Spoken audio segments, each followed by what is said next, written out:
যুক্তরাষ্ট্রের শয়তানি চিন্তাভাবনাকে গ্রাস করছে এক ইরানি ৩ স্তরের রণকৌশলের মাধ্যমে পারস্য উপসাগরীয় অঞ্চলে মার্কিনীদের উচিত শিক্ষা দিচ্ছে ইরানের সামরিক বাহিনী। কিন্তু কি আছে ইরানের সেই ৩ ধাপের সামরিক পরিকল্পনায়? এরই মাঝে যুক্তরাষ্ট্রের ৫ম নৌবহরের সদর দপ্তরে আঘাত হেনেছে তেহরান। তাই তো ইরানের সামরিক বাহিনীর জবাব, যুক্তরাষ্ট্রকে আঘাতের বদলে আঘাত দিয়েই যাবে তেহরান। তাহলে কি আবারও শুরু হচ্ছে তুমুল সামরিক সংঘাত? প্রশ্ন হলো, মার্কিনীরা পুনরায় আগ্রাসী হলে ইরানের পাল্টা জবাব ঠিক কতটা ভয়ঙ্কর হবে?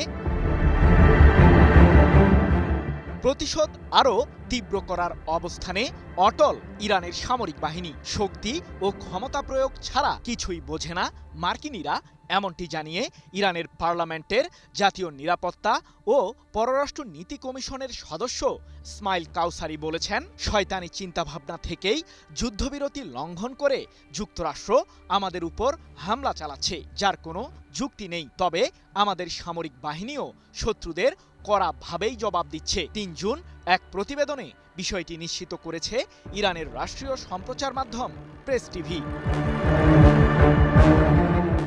তবে কি আবারও যুদ্ধেই জড়িয়েছে যুক্তরাষ্ট্র ও ইরান?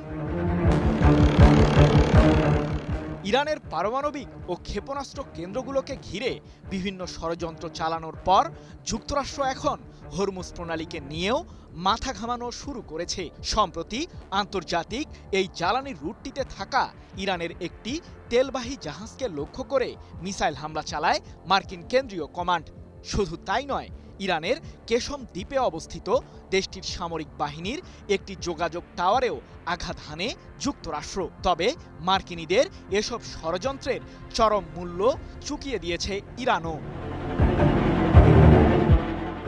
আঘাতের বদলে আঘাত, এমন কৌশল অনুসরণ করে যুক্তরাষ্ট্রের মূল সামরিক কাঠামো গুঁড়িয়ে দেবার দাবি করেছে ইরান।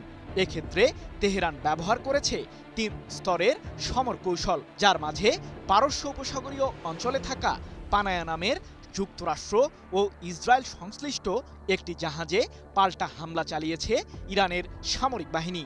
আঘাতের এই মাত্রা আরও তীব্র করতে দ্বিতীয় স্তরের রণকৌশলের অংশ হিসেবে কুয়েতে থাকা যুক্তরাষ্ট্রের বিশেষ বিমান ঘাঁটিকে লক্ষ্য করে কয়েক দফায় মিসাইল ও আত্মঘাতী ড্রোন ছুড়েছে ইরান।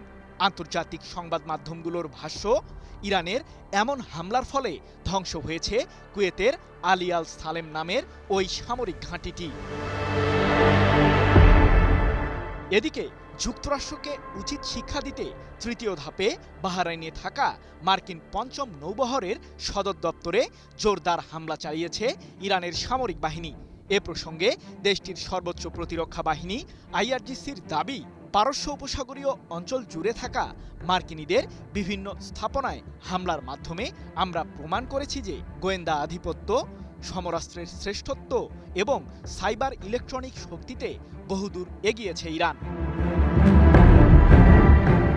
তবে ইসরায়েলের উস্কানিতে সাড়া দিয়ে ইরানের বিরুদ্ধে সাম্প্রতিক সময়ে যুদ্ধে জড়িয়ে যে বোকামি করেছেন মার্কিন প্রেসিডেন্ট ডোনাল্ড ট্রাম্প, সেটা তিনি এখন হাড়ে হাড়ে টের পাচ্ছেন। এ প্রসঙ্গে এক সাক্ষাৎকারে সম্প্রতি তিনি বলেছেন, ইরাকের বিরুদ্ধে অভিযান চালিয়ে আমরা যা করেছিলাম সেটি ছিল এক প্রকার বোকামি, আর ইরানের বিরুদ্ধে যুদ্ধে জড়িয়েও একই ভুল করেছি আমরা। যদিও ইরানের সামরিক শক্তি অত্যন্ত প্রখর, তবে ৯ মাস আগে ইরানের পারমাণবিক কেন্দ্রে যদি B-2 বোমারু বিমান দিয়ে হামলা না চালাতাম, তাহলে দেশটির কাছে এতদিনে পারমাণবিক অস্ত্র থাকত, যার মাধ্যমে পারস্য উপসাগরীয় অঞ্চলে ভিন্ন পরিস্থিতির উদ্ভব ঘটত।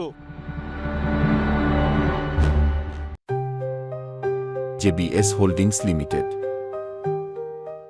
যদিও ইরানের সরকারের উচ্চমহল বহুবার জানিয়েছে যে সমৃদ্ধ ইউরেনিয়াম ব্যবহার করে কোনো ধরনের পারমাণবিক অস্ত্র তৈরির লক্ষ্য নেই দেশটির, তবে বিশ্লেষকরা বলছেন, মার্কিনীদের চাপ অব্যাহত থাকলে ইরান এ সম্পর্কে তাদের অবস্থান বদলাতেও পারে।